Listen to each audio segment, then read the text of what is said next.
Okay folks, in this video we picked up a little hood heads-up display for your car. I picked it up on Amazon for like 30 bucks. And I'm going to install it and put it on my 96 Mustang that I have. And I'm going to do it in this video, so we're going to roll the intro and go from there. And I'm going to show you how easy the thing is to install.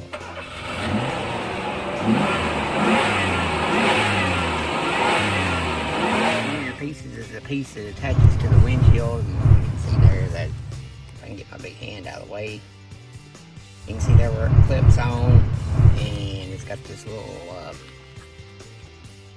lever there to make the suction cup work to hold it on the window. There's the image of the unit itself. It comes with some double-sided tape. The kit also comes with a little screwdriver and a, it's got the OBD2 reader right there that connects into the back of it, right there. So you could literally just clip this into your OBD2 reader under your dash, plug it in right there, stick a piece of double stick tape and mount it like say right there somewhere, or right there. Of course, I gotta clean my dash up because it's dusty as hell because I don't drive this car a whole lot.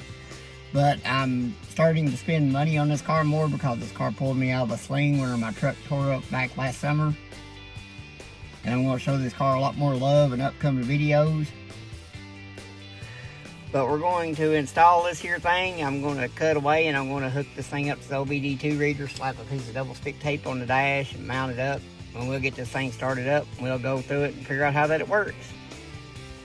Alright, so we've got it connected in the OBD2 reader. If you're ever curious about where it is on a 96 Mustang SN95, it is right there next to the radio on the right hand side next to the gas pedal.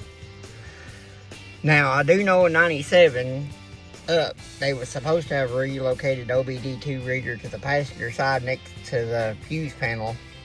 I reckon that was like a federal regulation that was passed by the government, but right there's the display hooked up.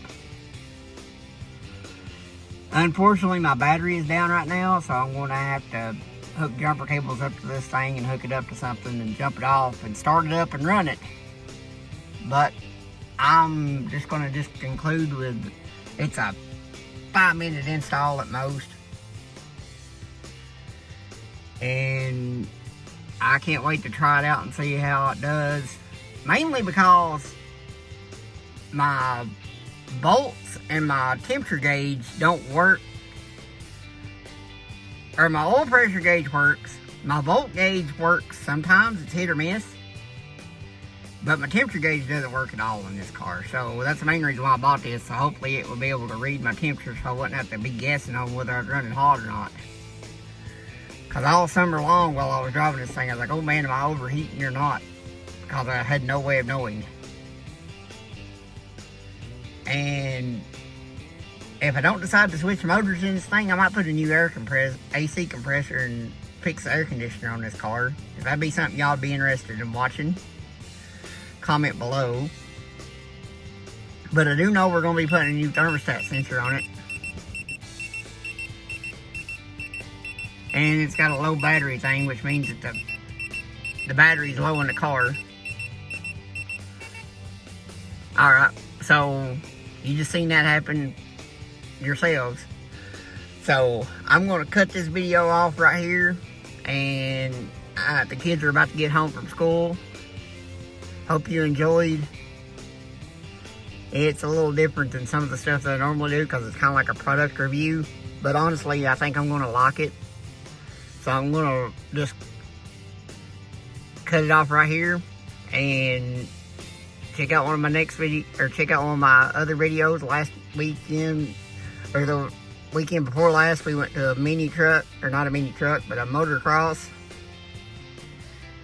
And I've covered 2 car shows so far this year, so if that's something you're interested in car shows. And we're going to try to, hopefully, if I can find one to go to, we're going to try to cover a demolition derby. We're going to go back to the dirt track. We might even try to make a NASCAR race this year. Don't know yet. Just determines on how things happen. So I'm going to jump off here, catch y'all in the next video, and slam that like button if you wouldn't mind.